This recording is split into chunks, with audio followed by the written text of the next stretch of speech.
We're here today to collect people's stories, but we also want people to come and have a look at this building because it is stunning and so much work has gone into it, particularly by all of the volunteers who are involved here at the St Helens Heritage Project.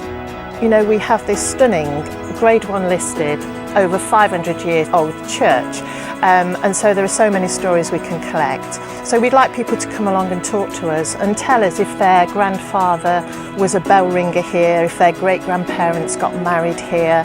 And because we have the two buildings, we've got the comfort of nice tea, we've got toilets, we've got tables, we've got people and flowers and everything to make people feel welcome. But then we can go over to the church and see some of the beautiful things that are inside. And they can actually see the place where people got married and people were christened. Today I've had the opportunity to share part of my family life and my story with other people because this is St Helens in action, and a lot of this I've made my living in Ashby. My second husband made his living in Ashby as a veterinary surgeon.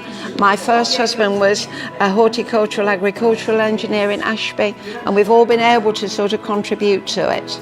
And being Mayor of Ashby, I felt that this was a great opportunity to serve the community, and all the civic events I've been involved in have been sort of centred around St Helens when we've had civic services and visiting dignitaries as well. So this is really important, and I honestly think that this is bringing history alive. I've come in here today to share a story about my father, who was a bell ringer.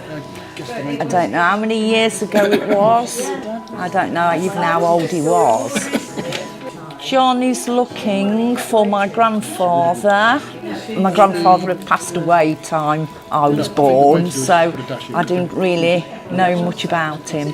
But I know they lived at Upper Church Street in Ashby. Well, we saw what you were doing here and collecting stories in connection with St Helens, and yeah, thought it would be interesting to look at the wedding photos and to share them more widely, as it's a link with Ashby, you know, back to the 60s, but that link that's sort of still very relevant today. Anne's come in today to this event to find out more about her family, and I think she's found out rather more than she expected. One of the boys, a 16-year-old boy, was a packer in the soap works that used to exist for over 100 years in Ashby, and they called it, for some reason best known to themselves, they thought it was a good idea to call it Witch's Soap. The advert for it is quite famous, and it actually shows a witch with her cauldron supposedly brewing up this soap. What's been really great about this event is that people can come in and talk to people who know a bit more than them, such as John, who can show them the census from the 19th, early 20th century, people who can talk about what the church was like years ago, and even just coincidentally, people like me who know about the industrial history of the town.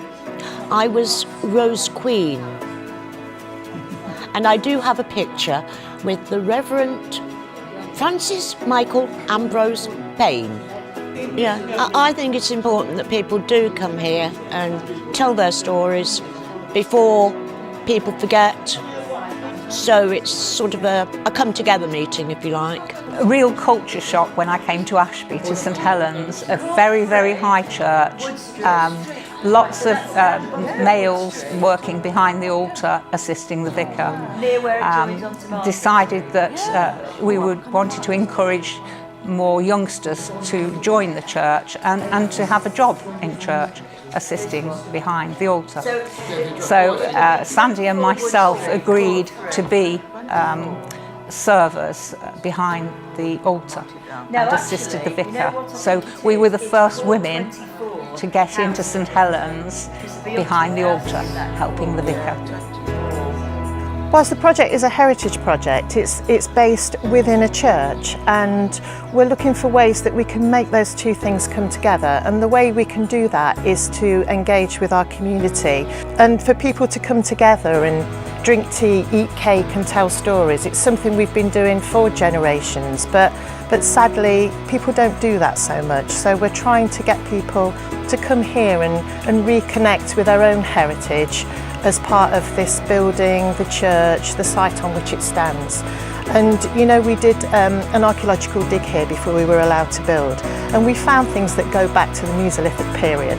So people have been here, living here, talking to each other for almost 11,000 years, and we have evidence of that, and we want that to continue, not just for ourselves but for generations to come, to pass those stories down.